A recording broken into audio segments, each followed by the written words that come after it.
ADM Naveen ബാബുവിൻ്റെ മരണത്തിൽ CBI അന്വേഷണത്തിന് ആവശ്യമെന്ത് എന്ന് ഡിവിഷൻ ബെഞ്ച്. CBI അന്വേഷണമില്ലെങ്കിൽ ക്രൈംബ്രാഞ്ചിലെങ്കിലും ഏൽപ്പിക്കണമെന്ന് നവീൻ ബാബുവിൻ്റെ കുടുംബം ആവശ്യപ്പെട്ടു. ക്രൈംബ്രാഞ്ചിലെ ഉന്നത ഉദ്യോഗസ്ഥനെ അന്വേഷണ ചുമതലയിൽ നിയോഗിക്കണമെന്ന് കുടുംബം ആവശ്യപ്പെട്ടു. ഹൈക്കോടതിയുടെ സിംഗിൾ ബെഞ്ചിൻ്റെ വിധിക്കെതിരായ കുടുംബത്തിൻ്റെ അപ്പീൽ വിധി പറയാൻ വേണ്ടി മാറ്റി. അഹമ്മദ് മുജ്തബ വിവരണം അയച്ചിരുന്നു. മുജ്തബ, എന്താണെന്ന് ഹൈക്കോടതിയിൽ നടന്നത്? അജിംസ്, നവീൻ ബാബുവിന്റെ മരണത്തിൽ നേരത്തെ CBI അന്വേഷണം ആവശ്യപ്പെട്ടത് ഹൈക്കോടതിയെ സമീപിച്ചെങ്കിലും സിംഗിൾ ബെഞ്ച് അത് വേണ്ടതില്ല, നിലവിലുള്ള അന്വേഷണം തുടരട്ടെ, പകരം ഒരു ഉന്നത ഉദ്യോഗസ്ഥൻ മേൽനോട്ടം വയ്ക്കട്ടെ എന്ന് പറഞ്ഞുകൊണ്ട്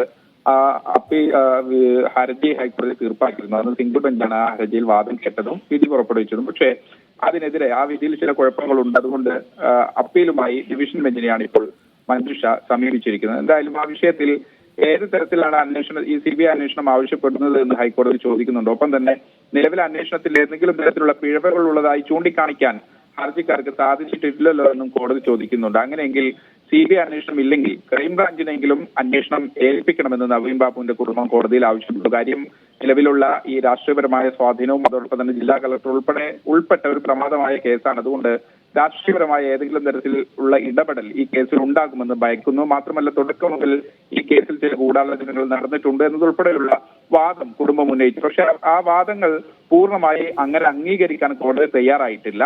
സർക്കാരും ഈ വാദത്തെ പൂർണ്ണമായി ഏതെങ്കിലും തരത്തിൽ ശരിയാണെന്ന് പറയാനും തയ്യാറായിട്ടില്ല. പകരം സർക്കാർ അറിയിച്ചത് ഏത് അന്വേഷണത്തിനും എതിർപ്പില്ല, പകരം നിലവിൽ ശരിയായ അന്വേഷണം നടക്കുന്നുണ്ട് എന്ന് ഈ കുടുംബത്തിന് പോലും ബോധ്യമുണ്ട്. അതുകൊണ്ട് നിലവിലെ പ്രത്യേക സംഘത്തെ അന്വേഷണത്തിൽ നിന്ന് മാറ്റേണ്ടതില്ല എന്നുള്ളൊരു നിലപാട് സർക്കാരും കോടതിയിൽ സ്വീകരിച്ചു. എന്തായാലും വാദം പൂർത്തിയായിട്ടുണ്ട്. ഇനി ഈ വിഷയത്തിൽ ഡിവിഷൻ ബെഞ്ചിന്റെ വിധി എന്താണെന്ന് അറിയുന്നതിന് വേണ്ടി അത് മാറ്റിയിട്ടുണ്ട്. അജിംസ്.